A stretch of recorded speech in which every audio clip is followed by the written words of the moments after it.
Now on Mississippi Insight. Between Andy Gibson, John Horn, Donald Trump, and Roger Wicker, there's a lot going on this month's Mississippi's politics. Magnolia Tribune's Russ Latino joins us to talk about it all. And MDOT's executive director talks about the rising gas tax and why he sees it as a good deal for Mississippians. That's all ahead this week on Mississippi Insight. I'm Byron Brown. Thank you for joining us for this June 22nd edition of Insight. We have a lot to cover this morning and a smart observer to sift through it all. Russ Latino is the founder and CEO of the news site MagnoliaTribune.com. Russ, welcome back to Mississippi Insight. Thanks for having me again. Hey, let's start with the 2027 governor's race. What does Commissioner Andy Gibson's entry into the race mean for the Republican field? I think it means it's going to be a crowded field, or at least it's to formally jump into the race. A lot of people have used the analogy of him throwing the hat in the race, which is literal because he wears that big white 10-gallon cowboy hat everywhere he goes. But I expect what it means is it's going to be a crowded field. And if you're maybe a candidate that doesn't start with the same name ID as some of the other candidates whose names have been thrown around, and maybe you don't start with the same amount of money sitting in your campaign account, you kind of feel compelled to get out early before everybody gets locked up when it comes to donors and supporters. And so I think to some degree that's what you see with Commissioner Gibson entering the race, more than 2 years before the actual election. Yeah, his name was really talked about a lot. There's the other three big candidates that were talked about. So what does that mean, that the fact that he got in, and were you surprised that he got in? No, not really. I mean, I think he's always been one that kind of marches to the beat of his own drum. I don't think he's too interested in terms of what people say the right candidate should be. And I also think that there's always been a level of ambition there, or belief that he could serve in that role. I mean, I think when you think about the candidates that have been named over and over again, you think about Lieutenant Governor Delbert Hosemann, whose name has been around as a potential candidate for governor in a number of cycles. You think about Attorney General Lynn Fitch, who's been there a little while and then served as treasurer before that. And then certainly State Auditor Shad White has made no doubt about it that he is looking at this race very significantly. In fact, he, in some ways, is the catalyst because he's been out raising money and being very aggressive in talking to potential supporters, where I think he's kind of forcing other people to move early. And then you've got this elephant in the room with a billionaire businessman down in Columbia, Mississippi, and Tommy Duff. And a lot of people are talking about his name, his ability potentially to self-fund a campaign. Those four, Duff, and then the three statewide that I just mentioned, really have been sort of at the top of the fold in conversations about who would replace outgoing Governor Tate Reeves in 2 years. I think you're going to have others like Gibson, like former Speaker of the House Philip Gunn, like former Congressman Greg Harper, and then you've got some other businessmen like Gerard Gibbert that are looking at the race. So right now, the names that are being thrown around, it's everybody and your mother. I suspect at some point that'll contract a little bit as people realize that they either can or can't raise money for what will be an expensive race. Yeah, this sounds like it could be a very interesting election cycle here on the Republican side. I think so, because I mean, you look at the dynamic. In a lot of ways, State Auditor Shad White was probably most aggressive in kind of painting himself as the MAGA candidate, or the candidate that's aligned with Donald Trump. I think Andy Gibson gives him a run for the money in that sense and could very well split that part of the Republican vote. I think the other thing that, candidly, if you're a Democrat looking at the conversation around this race, is for the first time in a very long time, there won't be somebody like a Governor Tate Reeves in the race who's raised a lot of money.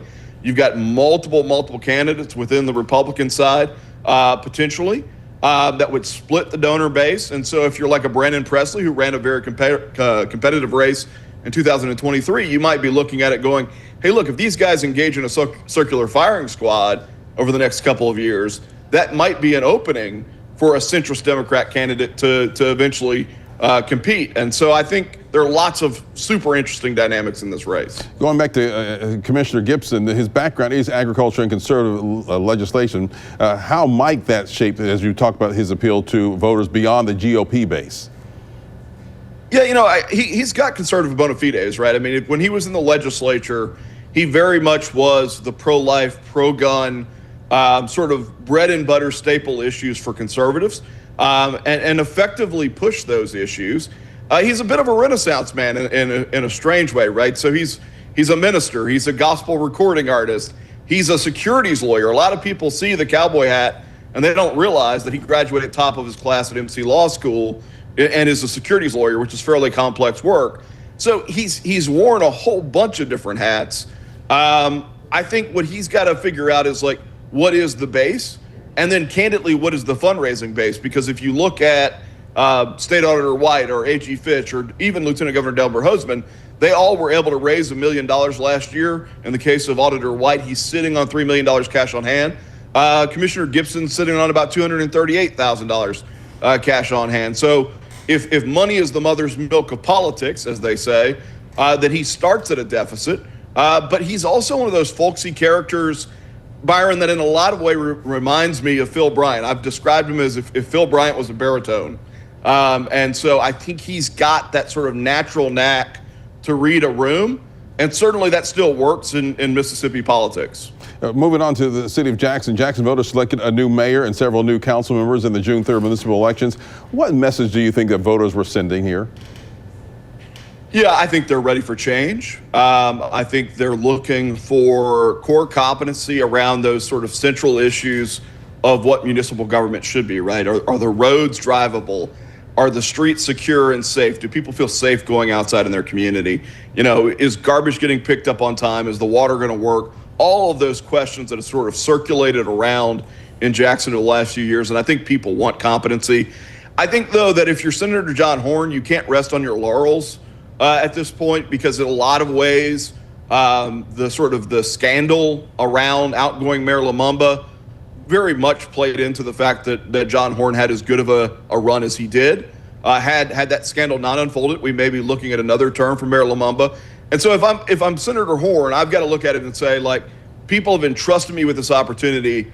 I can't just go in and sit on my hands. Like, I've actually got to go in and prove that I can be competent, that I can surround myself with the right people, and that I can do the basic blocking and tackling of government.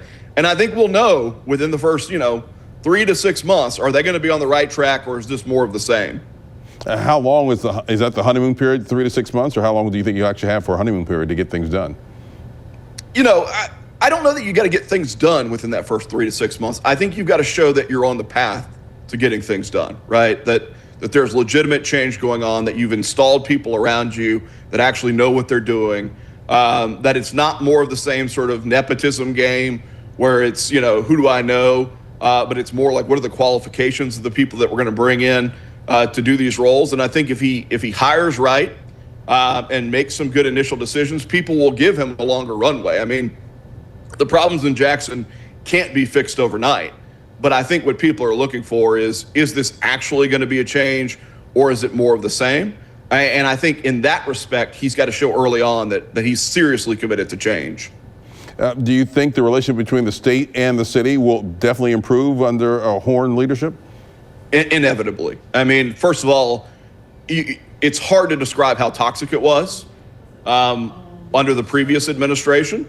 So I think almost anybody starts with a leg up. But then you throw on top of that Senator Horhn obviously was able to get things done while he was in the legislature. He had good relationships both with his Democratic colleagues and his Republican colleagues. And I think an awful lot of his Republican colleagues in the legislature want to see him succeed. And so, the reset button getting hit here and the experience that he had in the legislature inevitably or invariably puts Jackson in a much better position to get along with state leaders. Farmers are raising alarms about immigration enforcement actions that could target their workers. How is this issue playing politically, and where do Mississippi leaders stand here? I think it's a tightrope walk, Byron, to be just honest with you. I think the national sentiment right now is very much so, hey, the border crisis was severe. The country was getting taken advantage of. I think overwhelmingly the national sentiment is that there is a problem around illegal immigration that affects us in a negative way. And so I think the political sentiment is we've got to do something about illegal immigration.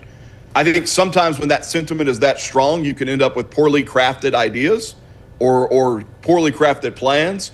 And so I think one of the real risks around like mass deportation conversations is what you bring up, right? You got to recognize that 18% of our labor force in the United States are immigrants. About a third of that are people who are here illegally. And so if you're just talking about, broad sale rounding people up and deporting them, it's going to have a massively negative impact on the hospitality industry, on the agriculture industry, on the construction industry. And so I think all of those things, I think people are starting to realize, and to some degree, even President Trump is starting to realize that in some of his commentary over those last week, where he's kind of made the point that, hey, we can't just take all these farmers or farm labor away from farmers because it's going to massively and negatively impact the agriculture industry. It's worth mentioning that that's happening on top of a conversation around tariffs and the way that tariffs impact agriculture, which is largely negative because of reciprocal tariffs placed by other countries on export markets. And so, all of those things are combining at once, so that if you're a farmer, you've got to be a little nervous about the prospect of having a successful crops season, and also the sort of long-term prognosis for you. Moving on to Congress, Senator Wicker has been vocal about the Navy's shipbuilding budget request. What is he asking for, and why does this matter for Mississippi? Well, I mean, it matters for Mississippi because we have a very vibrant shipbuilding industry, right? And I think it also matters nationally because of concerns around national security. I think it matters nationally because of concerns around trade and the need to make sure that when we're securing products that the United States needs, that ultimately we're not relying on foreign vessels to be able to get it here in the event that there was some sort of impediment, some sort of global conflict where we were relying on potentially people who didn't necessarily agree with us. And so all of that makes sense. I think what he is up against, and to some degree what Congress is grappling with, is that we also have a $37 trillion debt. And so in view of a $37 trillion debt and desire to actually start to cut spending, it's really hard to do that when you're simultaneously increasing the defense budget by billion dollars, which is part of the conversation that's going on in D.C. right now. And so I think you've got conflicting priorities. I think there's an element, if you're Senator Wicker, where you're looking at it going, this is good for Mississippi, this is good for national defense. I think there's another side of that, which is how sustainable is it for us to continue spending at current levels and actually increase spending when we've got a $37 trillion debt? How much political influence can Roger Wicker exert in shaping defense spending, especially in today's Washington? I think he's got a tremendous amount of influence. I think people undersell how good he is at what he does. And so I think he's got the president's ear on this. I think he's got his colleagues' ear on this. And I think he, in some ways, very much like Thad Cochran used to maneuvers behind the scenes to move things the direction he wants them to move. And so, I think people sleep on him sometimes to their detriment, because he's actually pretty effective at what he does. All right, Russell Tino, always a pleasure talking with you. Thank you for joining us. Yeah, thank you. All right, and we'll be right back.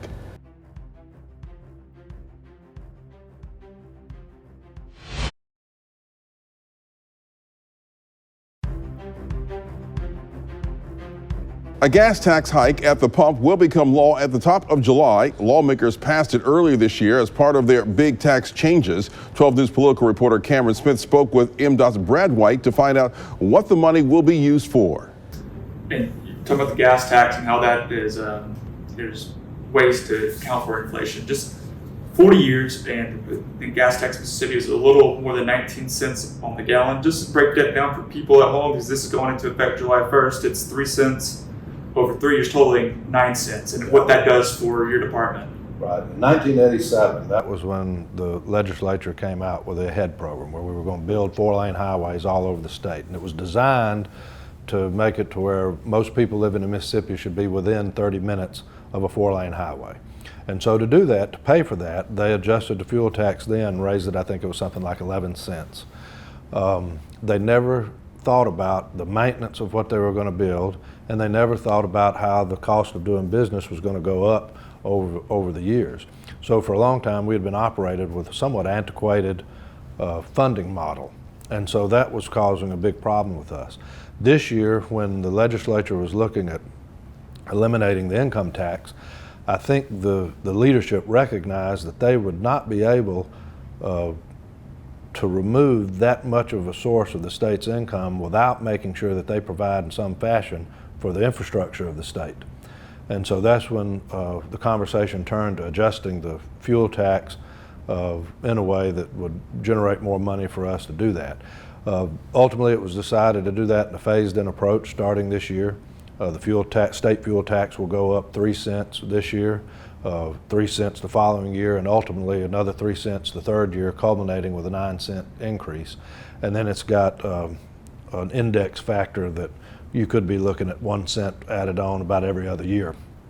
So that'll generate, by the time it's completely done, somewhere in a little better than $200-something million is what we estimate.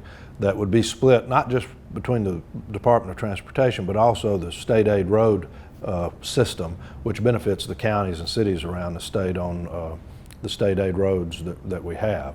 So that revenue will go a long way in helping us push out more projects, and I am glad that they being the legislature were forward thinking enough to put an index factor in it so that we don't run into the same issue of we're building something and as costs go up, nothing else, our ability to address that is taken away from us. So this was a good way to do it, and I think it's a fair way to do it. You know, before they were having to take taxes that everybody was paying out of the general fund to supplement our agency to do work.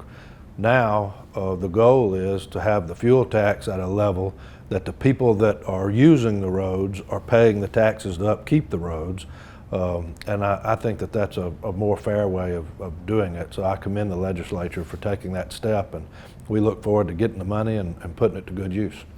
And you said $200 million at the completion of the 3-year period.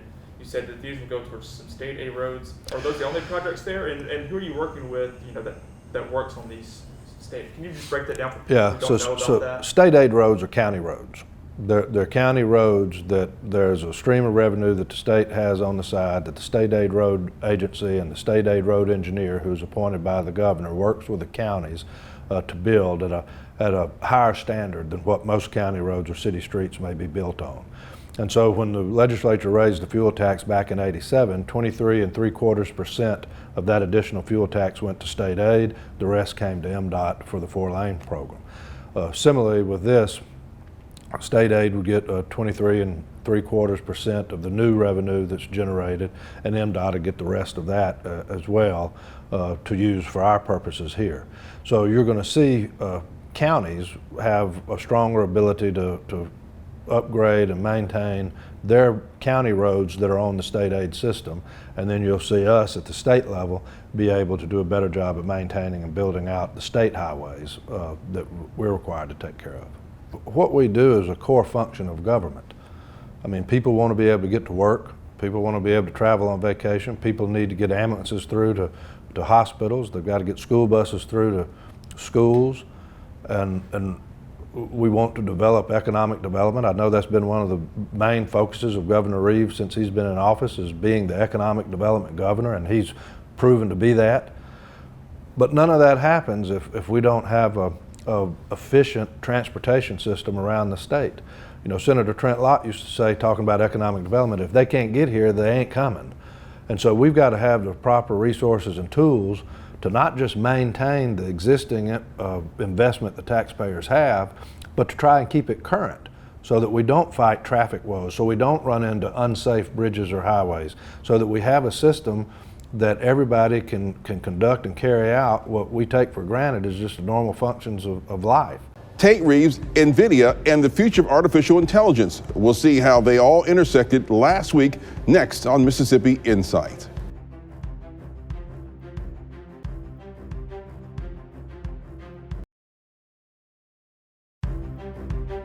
Mississippi is taking a big step toward becoming a national leader on artificial intelligence education. State officials announced a new partnership last week with tech giant NVIDIA to bring AI to classrooms across Mississippi. Once again, here's 12 News' Cameron Smith. Governor Tate Reeves says the state will also use AI to drive new economic development, attracting tech companies and boosting research. The goal of this agreement between the state and NVIDIA is to bring cutting-edge AI programs across community colleges, universities, and technical institutions. In Mississippi, and you've heard me say this many times, but we are focused on training our residents not for the jobs of the last 50 years, but for the jobs of the next 50 years. NVIDIA says they chose Mississippi because the state already has a framework in place for a successful partnership. and they credit the Mississippi Artificial Intelligence Network for building that foundation. Leaders with the Mississippi AI Network say the goal is to give more students a pathway to degrees that translate real-world jobs. NVIDIA's Lewis Stewart says Mississippi stood out from the start. It actually kind of made it ready-made versus some other states that we speak to. We actually have to start from scratch and help kind of shape what AI readiness looks like. The governor also mentioned that he signed a proclamation making today Artificial Intelligence and Cybersecurity Training Day across the state. And we'll be right back.